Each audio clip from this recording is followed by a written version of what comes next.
Assalamualaikum warahmatullahi wabarakatuh. Materi hari ini yaitu tentang sistem keuangan Islam. Ya.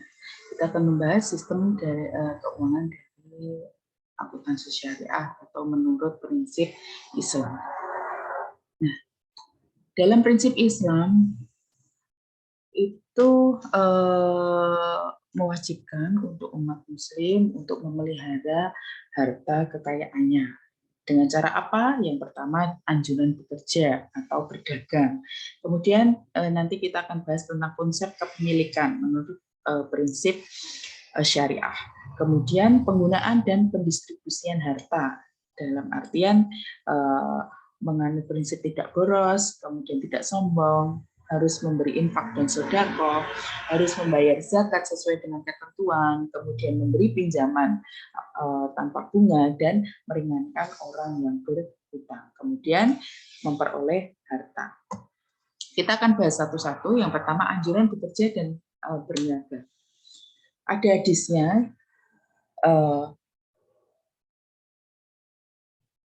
Ada hadisnya yaitu hadis Rasulullah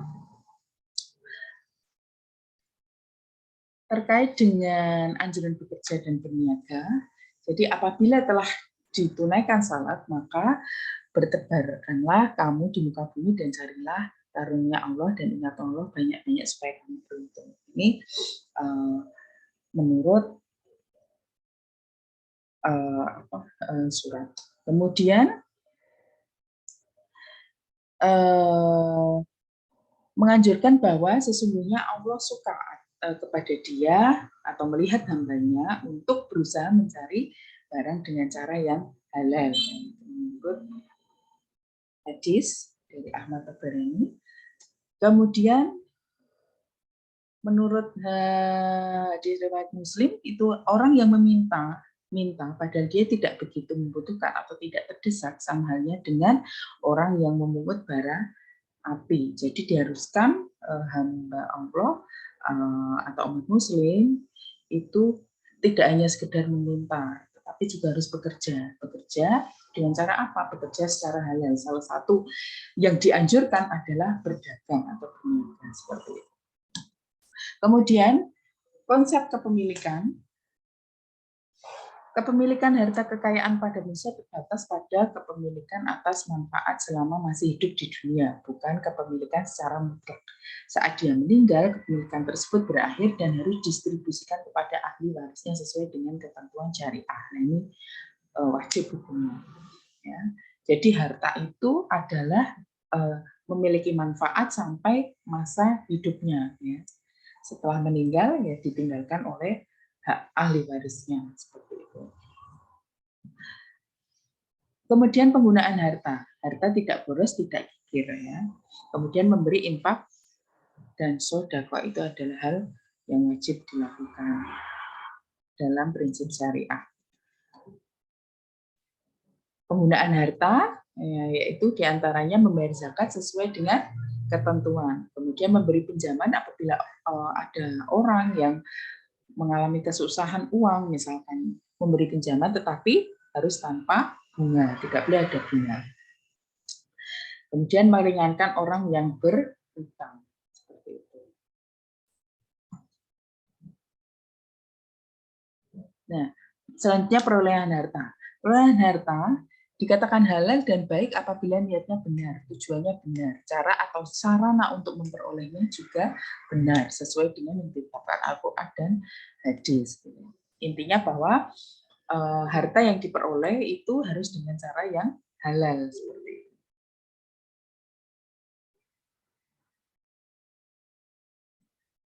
Kemudian selanjutnya akad atau kontrak atau transaksi. Bahasa sesuai Islamnya itu akad. Ya. Kalau dalam bahasa Indonesia kontrak atau transaksi. Menurut bahasa itu al-uqud yang artinya ikatan atau mengikat. Menurut terminologi hukum Islam, itu akad itu adalah pertalian antara penyerahan atau ijab dan penerimaan atau qabul yang sesuai dengan ketentuan syariah yang menimbulkan akibat hukum terhadap objeknya. Jenis akad.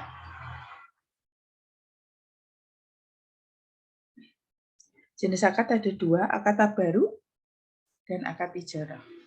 Akad baru itu segala macam perjanjian yang menyangkut transaksi milik laba atau transaksi non profit, tidak fokusnya tidak ke laba seperti itu, tidak memperoleh keuntungan, fokusnya itu namanya akad baru. Contohnya qard, kemudian hibalah, kafalah, wadiah, hibah, wakaf, sedekah, hadiah dan lain-lain, itu termasuk akad baru. Jadi setiap transaksi itu harus ada akadnya seperti itu. Kemudian yang kedua akad ijarah. Akad ijarah itu segala macam perjanjian yang menyangkut transaksi untuk laba. Ya. Jadi transaksi yang fokusnya adalah memperoleh laba. Nah, itu masuk ke akad ijarah. Contohnya akad-akad jual beli, kemudian akad investasi, sewa menyewa dan lain-lain. Nah, untuk akad tijarah ini dibagi menjadi dua. Yang pertama natural uncertainty contract, ya. Jadi jenis kontrak yang secara alamiah mengandung ketidakpastian dalam perolehan ketentuan, perolehan keuntungan, ya. Jadi belum pasti perolehan keuntungannya seperti itu namanya natural uncertainty contract. Kemudian yang kedua natural certainty contract. Jadi jenis kontrak transaksi ya yang memiliki kepastian keuntungan dan pendapatannya. Jadi sudah ada kepastian dan berapa yang pendapatan yang diperoleh, berapa keuntungannya, seperti itu sudah jelas ya. Baik dari segi jumlah dan waktu penyerahannya. Seperti itu.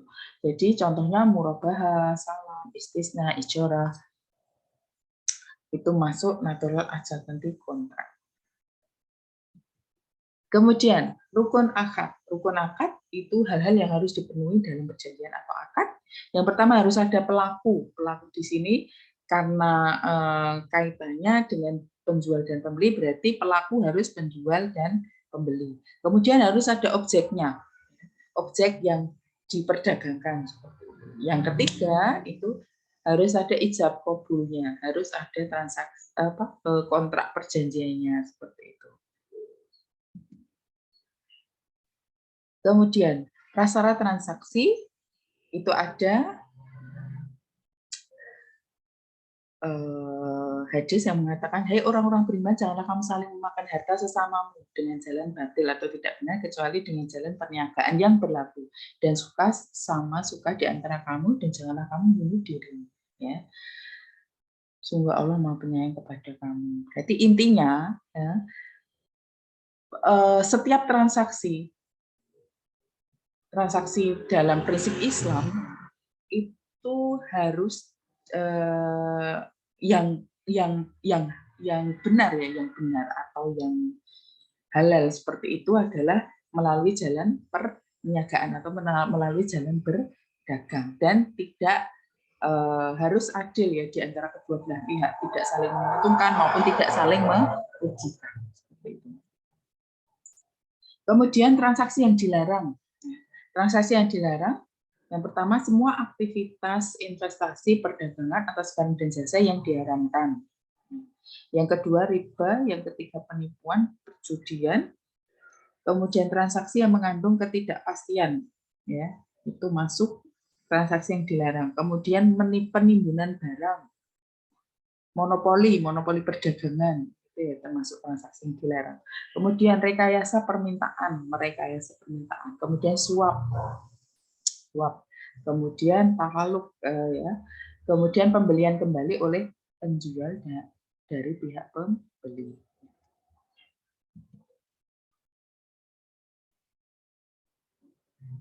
Nah, ini ya, semua aktivitas investasi dan perdagangan atas barang dan jasa itu diharamkan.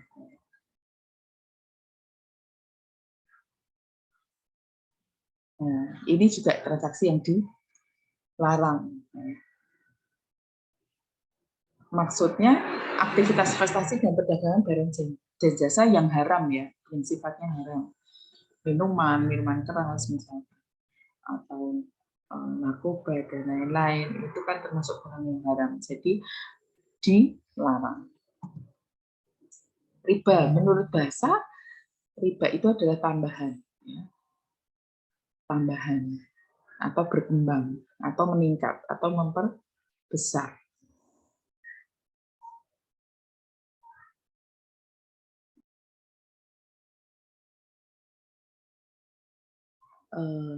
Riba merupakan tambahan yang diisyaratkan dalam transaksi bisnis tanpa adanya padanan yang dibenarkan syariat atas penambahan tersebut. Jadi tambahan diisyaratkan dalam transaksi itu syah apabila ya tidak bersifat non profit, ya, dalam artian tidak menambah dengan tujuan untuk memaksimalkan pendapatannya. Kemudian larangan riba sebenarnya tidak hanya berlaku untuk agama Islam, melainkan juga diharamkan di seluruh agama, baik Nasrani maupun Yahudi.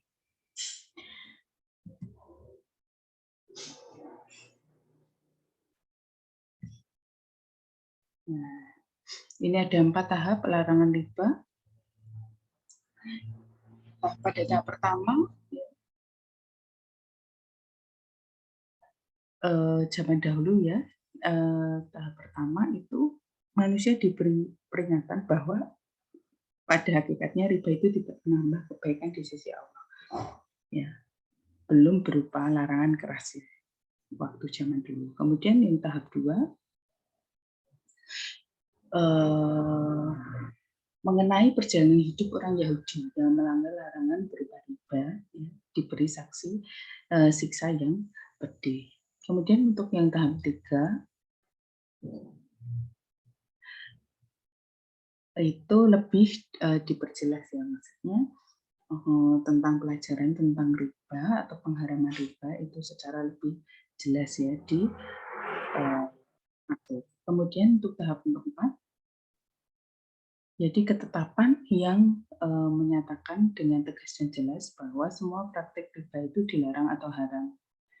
Tidak peduli beberapa besar atau kecil tambahannya, itu tidak boleh dalam ketentuan syariah. Jika ada orang yang berutang, itu hanya diperbolehkan untuk pengembalian sebesar pokoknya saja.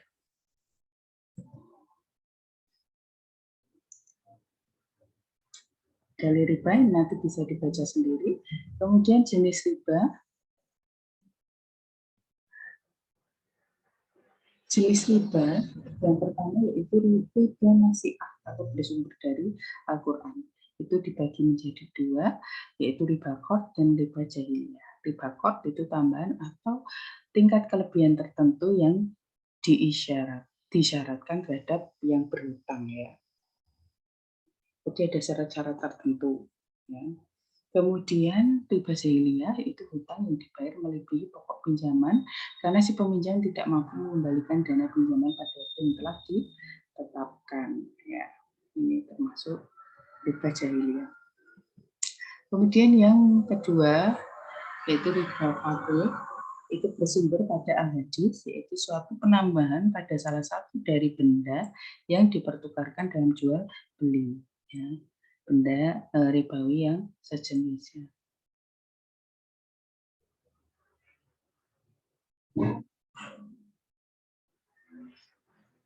Atau perbedaan tambahan barang yang diserahkan saat ini dan barang yang diserahkan kemudian, ya, tambahannya jadi jual beli itu ya itu adalah riba. Kemudian pengaruh riba pada manusia, yang pertama peminjam jatuh miskin karena dieksploitasi, kemudian menghalangi orang untuk melakukan usaha ya. Karena apa? Karena pemilik itu dapat menambah hartanya dengan transaksi riba baik secara tunai maupun berjangka. Kemudian terputusnya hubungan baik antara masyarakat dalam bidang pinjam menginjam dan memberikan jalan bagi orang kaya untuk menambah tambahan harta dari orang miskin yang lemah. Penipuan, penipuan ini termasuk hal yang diharamkan. Penipuan terjadi apabila salah satu pihak tidak mengetahui informasi yang diketahui pihak lain dan dapat terjadi dalam 4 hal, baik dalam segi kuantitas, kualitas, harga, dan waktu penyerahan. Ya. Jadi harus ada perjanjian atau akadnya di depan, harus jelas mengenai 4 hal, misalkan yang kuantitasnya berapa yang dijual atau yang dibeli, kemudian kualitasnya seperti apa, harganya berapa, waktu penyerahannya kapan, seperti itu. Jadi harus jelas pada saat awal akad atau perjanjian. Perjudian jelas diharamkan ya. Memperoleh sesuatu atau mendapat keuntungan dengan sangat mudah tanpa kerja keras atau mendapat keuntungan tanpa bekerja, itu jelas diharamkan. Transaksi yang mengandung ketidakpastian atau gharar, ya, jadi gharar itu terjadi apabila ada ketidakpastian informasi antara kedua belah pihak yang bertransaksi. Ya. Ketidakjelasan ini nanti menimbulkan pertikaian dari kedua belah pihak ya. Jadi ada yang pihak merasa dirugikan, ada yang pihak merasa diuntungkan. Ketidakjelasan ya dapat terjadi dalam 5 hal, dari segi kuantitas, kualitas, harga, waktu penyerahan, dan akad. Penimbunan ya.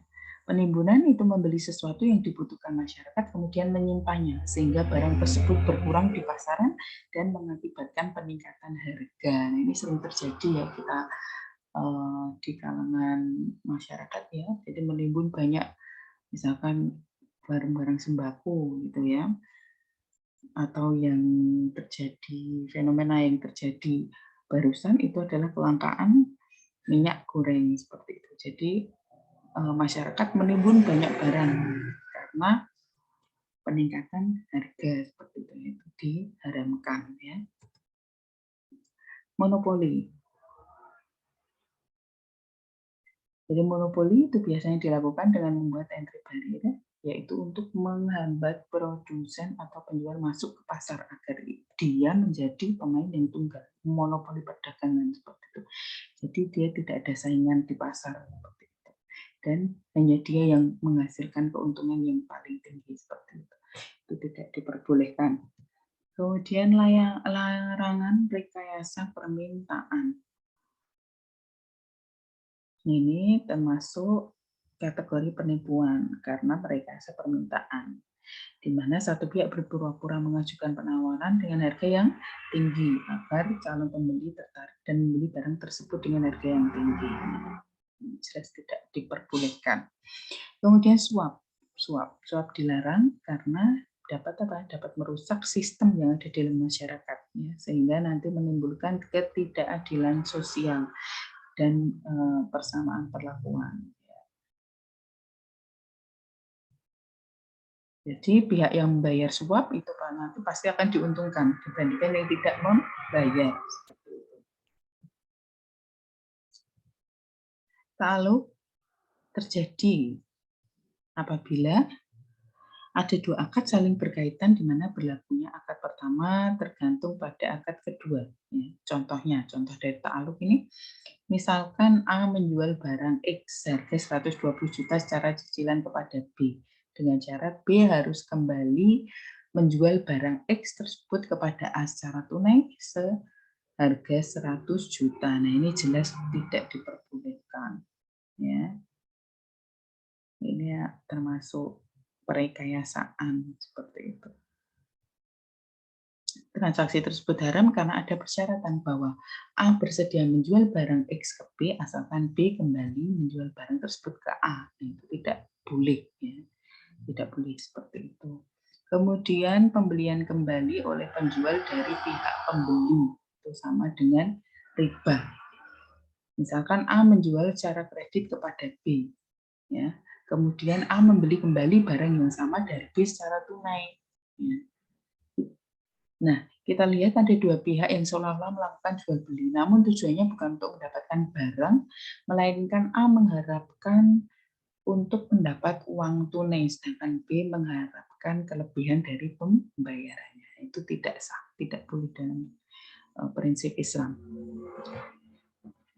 Selanjutnya, talaki al-rukban itu merupakan jual beli dengan cara mencegat atau menjumpai pihak penghasil atau pembawa barang yang dijual dan membelinya, di mana pihak penjual itu tidak mengetahui harga pasar atas barang dagang yang dibawanya, sementara pihak pembeli mengharapkan keuntungan yang berlipat ganda dengan memanfaatkan ketidaktahuan mereka. Nah, ini salah satu dirugikan, salah satu diuntungkan. Intinya bahwa prinsip Islam itu kalau yang satu merasa dirugikan dan yang satu diuntungkan, nah itu kan tidak seimbang ya, tidak adil seperti itu. Nah itu termasuk transaksi yang diharamkan oleh Islam seperti itu. Nah, ini prinsip sistem keuangan syariah. Ya. Prinsipnya pelarangan riba, kemudian pembagian risiko. Pembagian risiko pun harus sama rata, sesuai dengan kesepakatan kedua belah pihak yang bertransaksi. Kemudian yang ketiga, tidak menganggap uang sebagai modal potensial. Jadi tidak money oriented seperti itu. Kemudian yang keempat, larangan untuk melakukan kegiatan spekulatif. Karena kenapa? Karena di situ tidak terdapat unsur ketidakpastian ya tadi yang sudah dibahas atau gharar. Jadi tidak diperbolehkan. Kemudian kesucian kontrak. Kontrak atau perjanjian atau akad itu harus dibuat sebelum transaksi, kemudian harus jelas ya apa yang dijual, kuantitasnya berapa, kualitasnya seperti apa, harganya berapa, kemudian waktu penyerahan kapan, itu harus jelas dan kedua belah pihak harus saling mematuhi ya. Kemudian yang keenam adalah aktivitas usaha harus dengan sesuai syariah. Ini jelas ya.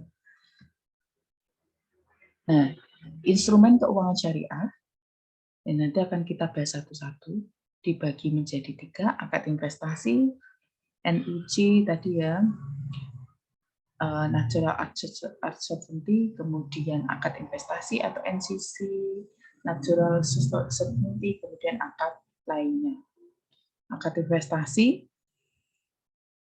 ada mudharabah, musyarakah, sukuk, saham syariah, kemudian akad investasi ada murabahah, salam istisna, akad lainnya ada wadiah, kardul hasan, wakalah, kafalah, hibalah, gitu ya. Ya ini nanti kita akan bahas satu-satu pada bab berikutnya. Sampai di sini materi hari ini. Silakan absen dengan nama NIM di kolom komentar ya. Terima kasih. Assalamualaikum warahmatullahi wabarakatuh.